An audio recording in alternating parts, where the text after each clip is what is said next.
म्हणतात जिवंतपणी जर स्वर्ग पाहायचा असेल तर कोकणात यावं। मग याच कोकणात एका बोटीतून निसर्गाच्या सान्निध्यात नारळाच्या बनातून जर जलविहार करायची संधी मिळाली तर एवढंच नाही तर कोकणातलं एक 6 नक्षीदार खांबावर तोललेलं, छतावरती अनेक देवी देवतांच्या नक्षीदार मूर्त्या कोरलेलं तलावाकाठचं एक भव्य मंदिर आणि जेथील देवतेचा एक पाय एका गावात तर दुसरा पाय दुसऱ्या गावात असं मंदिर पाहायची संधी मिळाली तर स्वागत आहे आपल्या सर्वांचं सुयोग्य व्लॉग्स या आपल्या यूट्यूब चॅनेलवर। आज मी आलोय कोकणातील कुडाळ तालुक्यातील महाराष्ट्राचे नंदनवन समजल्या जाणाऱ्या एका गावामध्ये। तर चला आजच्या या व्लॉगमधून याच स्वर्गाची फेरी करूया। मित्रांनो, तत्पूर्वी आपल्या सुयोग्य व्लॉग्स या चॅनेलला सबस्क्राईब करा आणि सोबतच्या बेल नोटिफिकेशनची ती घंटीही दाबा, म्हणजे पुढे येणारे सर्व व्हिडिओज तुम्हाला लवकर पोहोचतील। मित्रांनो, आज मी आलोय कुडाळवरून अगदी 10 किलोमीटर अंतरावर असणाऱ्या एका गावामध्ये, ज्याचं पूर्वीचं नाव होतं उल्लमऊल। उल्लमऊल याचा अरबीमध्ये अर्थ होतो ओलच ओल। या गावामध्ये असलेली कर्ली नदी आणि बरीचशी असलेली तलावं, यामुळे या गावात सगळीकडे असणारी ओलच ओल आणि त्यापुढे त्याचा अपभ्रंश होऊन या गावाला नाव पडलं वालावल। वालावलच्या निसर्ग सौंदर्याची भुरळ प्रभास स्टुडिओच्या जमान्यापासून आजपर्यंतच्या अनेक सिने निर्मात्यांना पडली।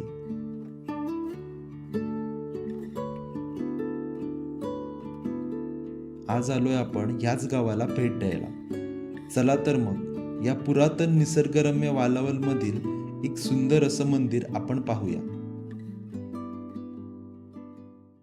वालावलच्या भेटीची सुरुवात आम्ही श्री लक्ष्मीनारायणाच्या दर्शनाने केली।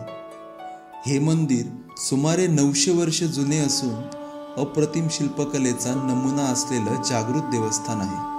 मंदिराच्या बाजूला असलेला तलाव आणि तेथील निसर्गरम्य वातावरण मनाला मोहवून टाकणारे आहे।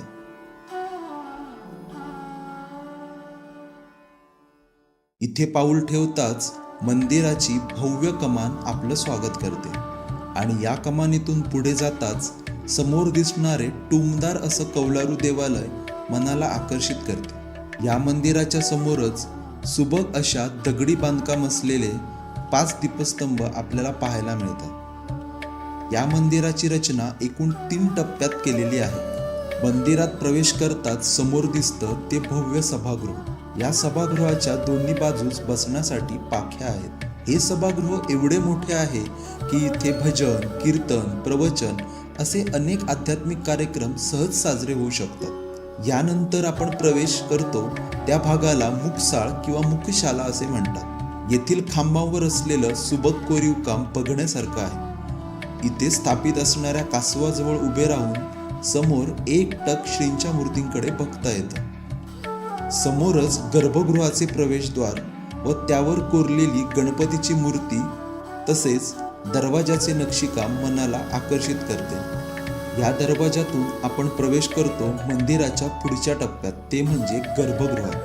हे काळ्या दगडातील 6 खांबावर उभारलेले आणि वरती कडिपाटाचा छत असणारे गर्भगृह अद्वितीय आहे। मंदिराचा हा भाग सर्वात पवित्र असून सर्व धार्मिक विधी इथेच संपन्न होतात। येथे असलेल्या 6 खांबांपैकी प्रत्येक खांबांवर तुम्हाला वेगवेगळं दगडी कोरीव काम पाहायला मिळेल। हे पाहताना आपल्याला महान प्राचीन शिल्पकलेचा आभास होतो।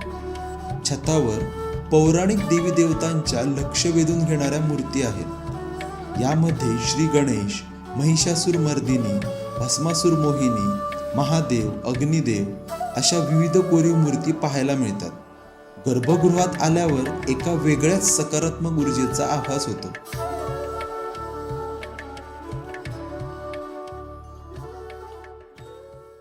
समोरच महाद्वाराच्या दोन्ही बाजूस असणारे द्वारपाल आणि महाद्वाराच्या वरती शेषशाही विराजमान विष्णूची मूर्ती आपल्याला पाहायला मिळते। हा गाभारा सर्वात जुना असून इथलं प्राथमिक स्वरूपाचं पुरातन बांधकाम आजही जसंच्या तसं आपल्याला पाहायला मिळतं। समोर असणाऱ्या श्री लक्ष्मीनारायणाच्या मूर्तीकडे नतमस्तक झाल्यावर मनाला एक वेगळंच समाधान मिळतं।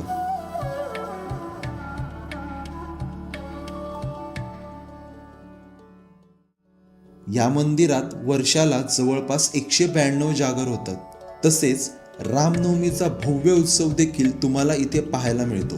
श्रींचं दर्शन घेऊन झालं आणि आम्ही मंदिराबाहेर पडलो ते लगतच असलेल्या निसर्गरम्य तलावाच्या काठाजवळील महादेवाच्या पिंडीचं दर्शन घ्यायला। पिंडीचं दर्शन घेतलं आणि नजर वळली लगतच असलेल्या तलावाकडे। अस्ताला जाणारा सूर्य पाण्यामध्ये डोकावत होता आणि तलावाकाठी असणारी वनराई मनाला भुरळ पाडत होती। या मन मोहून टाकणाऱ्या तलावाच्या काठावर काही क्षण घालवले आणि श्रीदेव लक्ष्मीनारायणाचे दर्शन घेतल्यानंतर आम्ही निघालो श्री माऊली देवीच्या दर्शनाला। स्वामीनारायण मंदिर करून झाल्यानंतर आता आम्ही आलोय श्रीदेवी माऊलीच्या मंदिरामध्ये। तर चला आतून बघूया मंदिर कसं आहे। मित्रांनो, हे आहे वालावल भोगवे रस्त्यालगत डोंगर पठारावर असलेलं श्रीदेवी माऊलीचं मंदिर। चैत्र शुद्ध द्वादशीला श्रीदेव लक्ष्मीनारायणाची पालखी सड्यावरच्या माऊलीच्या भेटीला येते। श्रीदेवी माऊलीला लक्ष्मीनारायणाचीच बहीण मानली जाते। या मंदिराच्या दक्षिणेस प्रसिद्ध कुपीचा डोंगर आणि उत्तरेस खाली दरीच्या पायथ्याशी असलेलं लक्ष्मीनारायणाचं मंदिर आहे। या माऊली मंदिराची स्थापना अशी आहे की याचा अर्धा भाग चेंदवण गावात तर अर्धा भाग वालावल गावात येतो। एवढंच नव्हे तर येथील स्थापन असलेल्या श्रीदेवी माऊलीच्या मूर्तीचा देखील एक पाय चेंदवण गावामध्ये तर एक पाय वालावलमध्ये आहे। त्यामुळे ही देवी दोन्ही गावातील भाविकांचं श्रद्धास्थान आहे। या मंदिरात नवरात्रीला मोठा उत्सव दोन्ही गावातील ग्रामस्थ उत्साहाने साजरे करतात। हे देवस्थान अतिशय जागृत आहे व ही देवी मनोभावे केलेल्या भक्तांच्या हाकेला पावतेच अशी हिची ख्याती आहे। इथे ज्या गोष्टींची मागणी असेल त्या गोष्टींचे खेळणे किंवा चांदीची प्रतिमा आणि खणा नारळांनी ओटी भरून नवस करण्याची प्रथा आहे। ज्या ज्या भाविकांच्या मनोकामना आजपर्यंत पूर्ण झाल्या त्या सर्वांची इच्छारूपी खेळणी तुम्हाला इथे पाहायला मिळतील। गाभाऱ्यातील माऊली देवीची मूर्ती पाहून मन अगदी प्रसन्न झालं। इथे मिळालेला तो क्षणभर विसावा अविस्मरणीय होता।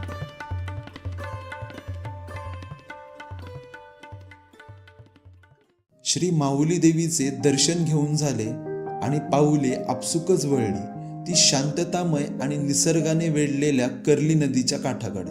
वालावलच्या उत्तरेला वाहणारी कर्ली नदी आणि तिचा शांत असा वाहणारा प्रवाह नौका विहारासाठी मनाला भुरळ घालतो। कर्ली खाडीच्या या पात्राच्या एका बाजूला काळशेव व दुसऱ्या बाजूस वालावल हे गाव आहे आणि या दोन गावांना बोटीच्या सहाय्याने जोडण्याचे काम मयूमामा गेले 30 वर्षांपासून करतायत।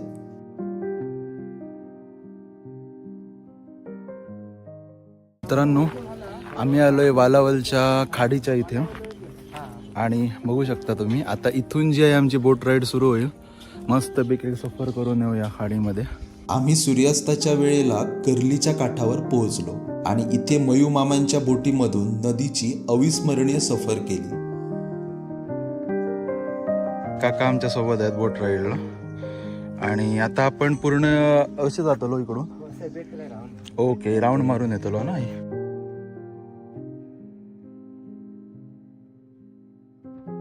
कर्ली खाडीमधून केलेला प्रवास आधीच्या समुद्रातून केलेल्या बोट राईडपेक्षा खूपच वेगळा होता। उसळणाऱ्या लाटांचा आवाज इथे नव्हता। इथे होती खाडीच्या संत प्रवाहावर एका लाकडी कळकाच्या साहाय्याने वलवली जाणारी बोट आणि मनाला प्रसन्न करणारी शांतता।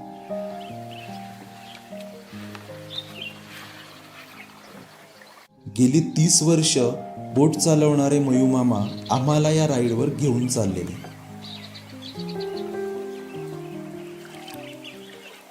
कर्लीच्या खाडीमध्ये नौका विहार सुरू आहे। अराउंड 4:30 वाजलेत आणि इकडे बघू शकता सनसेट जो आहे तो होण्याच्या मार्गावर आहे। जवळपास 1 तासाभरात सूर्य अजून बऱ्यापैकी खाली येईल। जसं जसं सूर्य खाली येत जाईल हळूहळू डोंगराआड जाईल। ही जी कांदळवन आणि म्हणतात ती ही समोर इकडे दिसतात। हा हा ही मॅनग्रोवची जंगलं कांदळवन जी म्हणतात सुनामी वगैरे जे प्रकार आहेत त्याच्यामध्ये बऱ्यापैकी ह्या जंगलामुळे अशी मदत होते, लाटांचे कमी होतात. होत नाही, कमी होत म्हणजे किनाऱ्याची धूप होत नाही, किनाऱ्याची ऱ्हास कमी होते. कमी राहतात. कर्ली खाडीमध्ये असलेल्या बेटाला आम्ही वेढा घालणार होतो.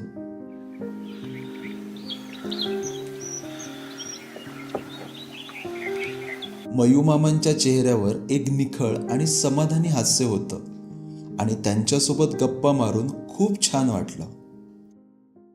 काका, बोट ही तुमची एकच बोट आहे काय की अजून पण आहे? एकच बोट आहे. आणि हे कधीपासून तुम्ही सुरू केलेलं आहे? तरी आता 2 पिढ्या झाल्या. पहिले वडील त्याच्या बापरे, म्हणजे आजोबा. खूप वर्ष झाली. हो.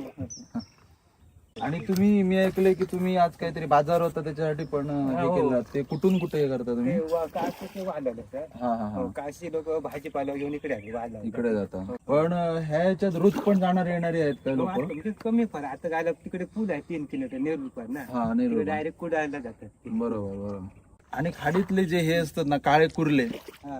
ते ह्या खाडीत मिळतात. हो कायम ते लालसर थोडेसे लहान. पण ते कुर्ले जे असतात ना, हा. ते ह्या पाण्याच्या ह्याच्यात असतात की साईडच्या दलदलीच्या ह्याच्यात? पाण्यात असं साईडला असे वर बिळा असतात. बिळाबिळामध्ये. हा. मी असं म्हणजे काही काही ऐकलेलं आहे, अशी जी रुईची पण पाना वगैरे असतात ना, हा. ती पण अशी म्हणजे काही काही जण असे घालून ठेवतात कडे ह्याच्या. रुईची पानं वगैरे खाव कसे पण येतात. हा हो येतं तसे कुर्लीचे. येतं. कोलमी बोलतो, सुंदर चिंगूळ बोलतो ना ते. इकडे ह्या भागामध्ये वालावलच्या खाडीच्या आणि पिक्चरची पण हे भरपूर झाली आहेत ना. भरपूर झाले. तरी 7-8 पिक्चर अधिकच झाले. हा हा. पहिलं श्वास पिक्चर राहिले. श्वास पिक्चर. हा. हो, त्याच्यानंतर काकण होमाला असलाच पाहिजे. याच कर्ली नदीच्या पात्राजवळ 1977 सालच्या व्ही शांताराम यांच्या दिग्दर्शनाखाली झालेल्या चानी, तसेच हल्लीच्या टाइमपास 2, काकण, श्वास अशा बरेच चित्रपटांची शूटिंग इथे झाली.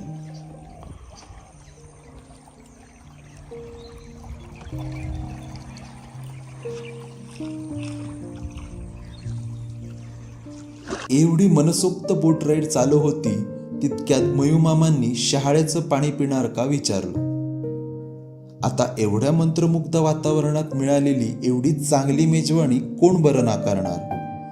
मग काय, संध्याकाळच्या शांततामय बोट राईडमध्ये या स्वर्गीय कोकणामध्ये अगदी अमृत प्यायल्यासारखा आनंद मनाला मिळाला. चिअर्स.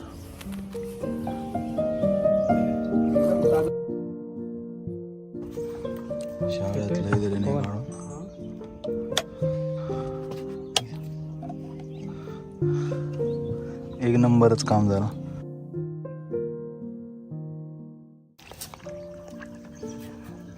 तर मित्रांनो, शहाळा जे ट्राय केलं एकदम ताजं होतं. कारण शहाळ्यातल्या पाण्याला जी एक निस येतो, प्यायल्यावरच कळतं की किती ताजं आहे. खोबरं पण बघू शकता एकदम मुलायम. छान असा बेत झाला काकामुळे शक्य. नदीच्या काठावरून येणारे पक्ष्यांचे आवाज आणि शहाळ्याच्या पाण्याचा आस्वाद घेत केलेली ही सफर आम्हाला खूपच आवडली.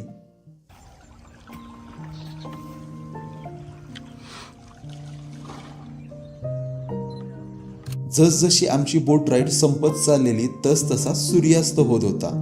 त्यामुळे काठावरील माडाच्या बनांतून होणाऱ्या सूर्यास्ताच्या वेळचा मनमोहक रंगसोहळा आम्हाला पाहायला मिळाला. इथे जर बघितलात तसा सापाचा जसा विळखा असतो तसं ते झाडाचा जो खोड आहे ते असं तुम्हाला वळणाचं दिसेल. तुम्हाला जर नेहमीच्या धकाधकीच्या जीवनातून ब्रेक घ्यायचा असेल आणि एक पीसफुल जीवन अनुभवायचे असेल तर वालावलमधील या कर्ली खाडीतील नौकाविहारासाठी नक्की या. माझं तर असं मत आहे की कोकणातील जीवनसंस्कृती जर जवळून पाहायची असेल तर कोकणात आले पाहिजे आणि कोकणातील अशा पारंपरिक इको टुरिझमला सपोर्ट केला पाहिजे. तर मित्रांनो, खूप छान असा कर्लीच्या खाडीमधला हा प्रवास झाला आहे. आणि जे पण माझा व्हिडिओ बघतात त्यांना मी सगळ्यांना आवाहन करेल की तुम्ही पण कोकणातल्या अशा स्पॉटना नक्की भेट द्या. कारण कोकणामधले असे काकांसारखे जे ट्रॅडिशनल व्यवसाय करणारे आहेत त्यांना सपोर्ट करणं गरजेचं आहे. तरच जो आहे कोकणचा विकास होऊ शकतो. तळागाळातल्या माणसाला आपण वरती आणलं पाहिजे. तर नक्कीच अशा शांततेच्या स्पॉटमध्ये भेट द्यायला नक्की या, जेणेकरून कोकणातले हे जे स्थायी पर्यटन आहे त्याला हातभार लाभेल. चला पोचलोय. उतरून जाऊया. मयूमामांकडे मोबाईल अगदी 2G नेटवर्कवाला होता, पण त्यांच्यासोबत या बोट राईडमध्ये घालवलेल्या क्षणांमधील शांतता आणि समाधान मात्र 100% होतं. कुठला युट्यूब आहे हो तुमच्या चॅनलला? धन्यवाद काका, एक नंबर. धन्यवाद. हा नौकाविहार करताना मयूमामांच्या चेहऱ्याकडे पाहून संत तुकारामांची एकच ओवी सारखी मनात गुंजत होती. ठेविले अनंते तैसेची राहावे, चित्ती असू द्यावे समाधान. तर मित्रांनो, आजचा हा ब्लॉग जो होता आपला तो या वालावलमधल्या पर्यटनाबद्दल आणि जी स्थळांना आम्ही भेट दिली त्याबद्दल होता. माझा मित्र आकाश मुंबईवरनं आलाय कोकणात फिरायला. ही 2 दिवसाची आमची जी टूर होती, जे काल आम्ही फिरलो निवती आणि मालवणचा जो किल्ला आहे तिथे, आणि आजची ही आमची वालावलमधली या कर्लीच्या खाडीतली सफर. तर हा 2 दिवसाचा जो आमचा फिरायचा प्लॅन होता तो इथे संपतोय. आकाश, खरं खरं सांग, कशी वाटली? एकदम मस्त वाटली ट्रिप आणि एकदम शांतता आहे कोकणामध्ये. बऱ्यापैकी कोकण तुला अनुभवता आलं. आता जर तुला कोणाला सजेस्ट करायचं असेल कोकण व्हिजिट करण्यासाठी तर नक्की मी तर नक्की सजेस्ट करेन कोकणामध्ये या तुम्ही.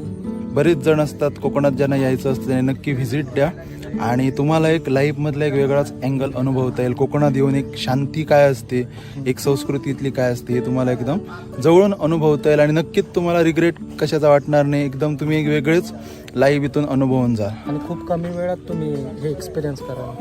तर नक्की या आणि कोकणला व्हिजिट करा. येव्हा कोकण आपलंच असा.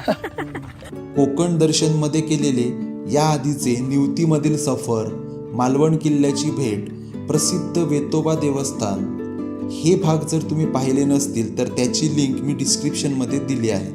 त्यावर क्लिक करून व्हिडिओ नक्की बघा. 2023 मधील कोकण दर्शनची ही ट्रिप इथेच समाप्त होते. तर चला मग लवकरच भेटू पुढील व्हिडिओमध्ये. तोपर्यंत बाय बाय, टेक केअर. सुखाने रामजेत राहा. बाकी सर्व देवा काळजी.